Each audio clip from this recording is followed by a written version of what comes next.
It's the second international break. Let's see what's happened in the Premier League.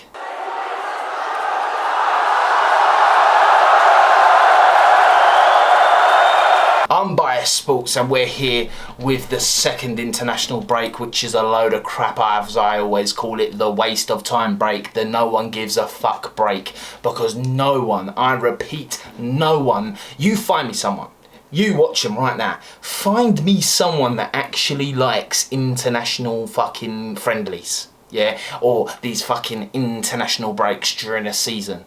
You won't find one. So listen, let's talk about the Premier League and what's happened so far this season. I'm not going to be talking about every team because that's too long. I'm going to be talking about a few standouts of the season, good and bad.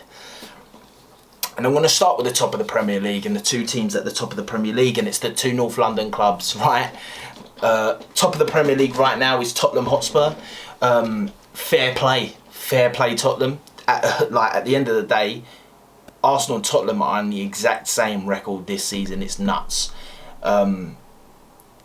We've both played a really hard game each, you could say, in the Man City and the Liverpool. We've played each other. We've both played Man United. It's been pretty even. We're at the same points, no losses. The only two teams in the Premier League to not lose a game yet. So that's going to be the new battle. Who will lose first, Arsenal or Tottenham? Both on 20 points, 6 wins, 2 draws. Listen, first of all, Tottenham, fair play. They're playing better football than they have in a long time, since probably Mauricio Pochettino, I think I said, it's me, Mario. But listen, I do think, and I get a lot of hate for this, I do think they have not, I'm never going to say that they haven't got lucky. That's the wrong term to use. I think they're getting overhyped a little bit. I think they've had a bit of fortune this season.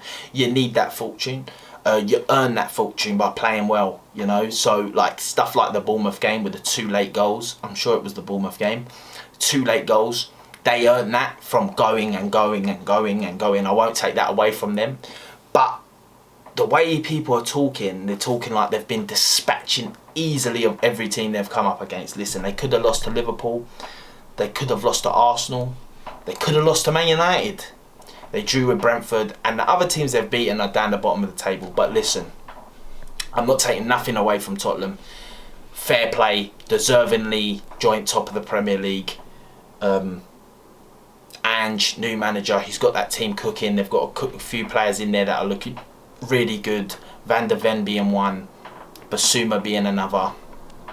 Yeah, fair play to Tottenham. What can I say? Going on to Arsenal in second, what can I say apart from we have been the best team in the Premier League this season by a mile? I'm joking. I know there was people getting triggered. Now listen, I don't think Arsenal have been that great this season, to be honest. Everything I said about Spurs, I think Spurs have been better than Arsenal this season.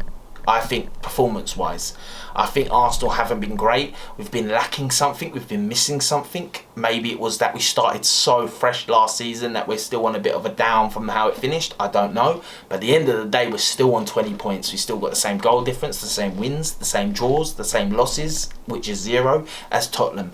So, and we can't moan, you know, we can't moan. We've got another gear to go. This is the one difference I'll say with Arsenal and Tottenham. I feel like Tottenham are like at full throttle right now, where I feel like Arsenal have a couple more gears to go up this season. And I think that win against City yesterday was huge. Now, going on to the next, I don't want to spend too much time on Arsenal because I speak about them a lot, but going on to Man City in 3rd place. They haven't drawn this season, but they've lost twice already. Twice before Tottenham or Arsenal have even lost a game, and Arsenal being one of the teams to beat them, which is a huge result. Man City don't seem the same this year. I don't know if it's that they've missed Rodri in the last few games, but for the last 5 years they've never lost back-to-back games. In the last 5 years they have now. Could this be the year where it's just a bit much for Man City, you know, a bit too much pressure maybe, trying to get the quadruple? Maybe they're just a bit out of ideas a little bit. they've been so dominant. It happens. They're due one of them bad years. They're allowed one of them bad years. Pep Guardiola's allowed one of them, because he might not win the Premier League, but he might win the Champions League this year, for an example. So they're allowed to have not so good a season. But at the same time, the games they've won, they've looked convincing. It's since Rodri's been injured, if I'm being honest. It shows how important he is for their team. I've said it for a long time. He is the most important team in Man City. But yeah, listen, I'm going to rattle through a few more names. Liverpool, they've only lost one game this season. They've drawn 2. They're on 17 points. 1 below City on 18. 3 below Arsenal and Man United. Arsenal and Tottenham. Yeah, Liverpool have been decent, man. I think they got a bit unlucky against Spurs in that game. They'll feel robbed. But listen, Liverpool have been a lot better than they were last season, and I think they're going to be around about there. Below them, you've got Aston Villa, Brighton, West Ham and Newcastle. They've all been pretty decent this season, I'm going to be honest. Like, fair play to Newcastle. They're staying up there. They're not doing what they've done last season, but they're also performing in the Champions League. You've got Brighton, Aston Villa, West Ham. They're all currently in European competitions and they're still 5th, 6th, 7th. Like, I have to say, they've been impressive. West Ham have been impressive. They've dropped off a bit the past few weeks. They had a bit of a hard run, to be honest. But listen, Brighton as well. Brighton and Aston Villa have seemed a bit hit and miss this season. They'll smash someone, then they'll get smashed. It's a bit crazy. But going on to 10th and 11th. 9th is Crystal Palace, just sitting there, going under the radar actually. But going on to Man United and Chelsea. Now it's crazy because Chelsea have now started to actually look like they've started picking up a bit of form. They're on 11 points, Chelsea, but they've won their last 2 games. They're looking a bit better. Their defence hasn't been the problem. It's been more of an attack problem. But listen, it's poor. But they've got a new manager. You can kind of expect it to, like, they were so bad last season, you can kind of allow it. But Man United, oh, 4 wins and 4 losses this season. 4 losses already in 8 games. That is bad. That is bad from Ten Hag, in my opinion. Bad from the team. They've not started well. Fair enough to Man United. They've been riddled with injuries. But what can I say apart from Man United need to step it up after this international break? But we know Man United have the capability to go and start stepping it up. Let's not get it twisted. But that's all I really want to talk about, to be honest. The rest of the teams, it is what it is. The only other teams I want to talk about is the 3 teams that have come up, and that's Luton, Burnley and Sheffield United. And I want to say this one thing and one thing only. Fuck off. You come up and you've done fuck all. You've come up and you've done nothing. Out of the 3 teams, there's only 1 team to win a game, and that's fucking Luton. Yeah. Oh no, sorry. Burnley have also won one game, and it's against Luton. One of them is gonna probably survive because Bournemouth are that shit. So it's like Bournemouth's around there as well. But listen, 3 teams come up, all have been fucking shit. Luton I allow because I think, like, Luton's who I would want to stay up out of the 3, because I think they've never been in the Premier League. Maybe a season in it, if they just about survive, they can push on next season and actually start doing alright in the Premier League.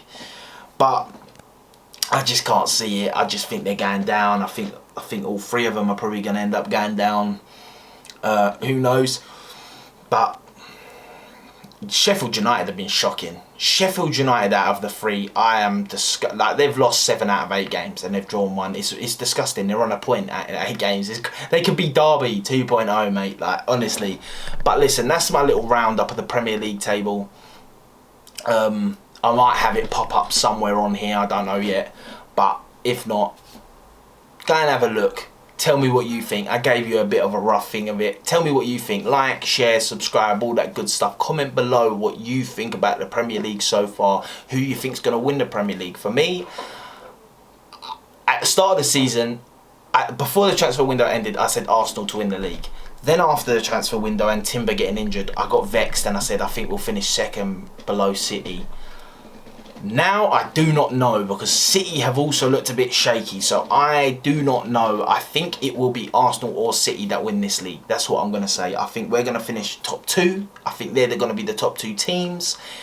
So we'll have to wait and see. Let me know below who you think's going to win, who you'd want to win, who you think will get top 4, all that good stuff. As I said, like, share, subscribe, all that good stuff. Unbiased Sports. Peace.